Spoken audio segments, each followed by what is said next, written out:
Assalamualaikum warahmatullahi wabarakatuh. Sahabatku yang dimuliakan Allah Subhanahu wa taala.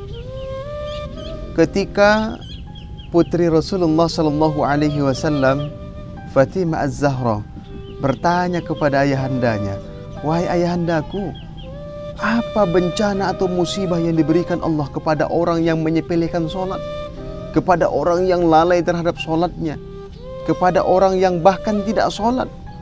Maka kata Nabi SAW, ayahandanya menjawab, "Wahai anandaku, putriku, ada 15 bencana yang diberikan Allah kepada orang yang menyepelekan sholat, kepada orang yang melalaikan sholatnya. 6 diberikan Allah ketika dia masih hidup di dunia. Yang pertama, Allah cabut berkah rezekinya. Yang kedua, Allah akan cabut berkah umurnya. Yang ketiga, Allah akan cabut tanda kesolehan pada wajahnya. Yang keempat, Allah tidak akan hitung pahala ketika dia melakukan amal kebaikan. Ketika dia berdoa kepada Allah Subhanahu wa taala, doanya tidak akan dikabulkan Allah. Dan yang keenam, ketika dia berdoa bersama orang-orang yang soleh, dia tidak mendapatkan bagian doa tersebut. 3 diberikan Allah menjelang akhir hayatnya, menjelang kematiannya. Yang pertama, Allah matikan dia dalam keadaan hina di mata Allah dan di mata manusia. Yang kedua, Allah matikan dia dalam keadaan dahaga. Yang ketiga, Allah matikan dia dalam keadaan.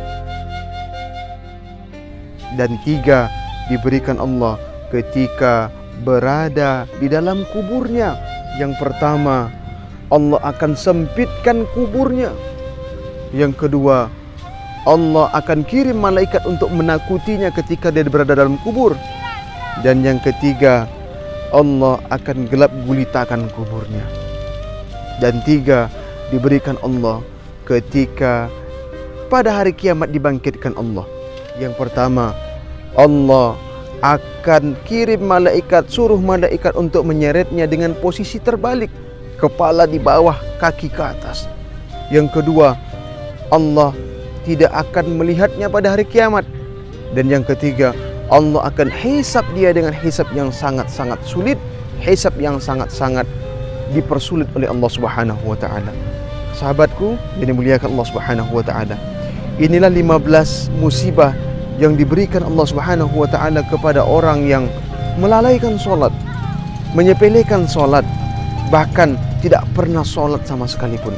Mudah-mudahan kita istiqomah terus menjaga sholat kita dan terus menambah sholat-sholat sunnah kita, yang insya Allah mudah-mudahan dengan sholat itulah yang akan menolong kita nanti di yaumil mahsyar kelak.